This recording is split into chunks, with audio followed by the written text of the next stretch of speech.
সালাতে দোয়া কবুল হয়। সালাতে দোয়া কবুলের তিন জায়গা।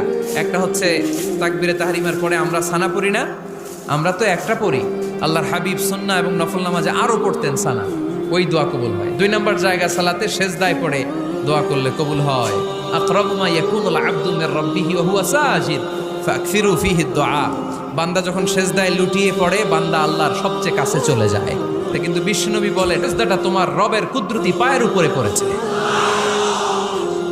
সেজদায় পড়ে দোয়া করেন। সালাম ফিরানোর আগে বিশ্বনবী দোয়া করতেন, লা ইউসাল্লিমান্না আহাদুকুম হাত্তা ইয়াতাআওয়াযা মিন আরবা'a।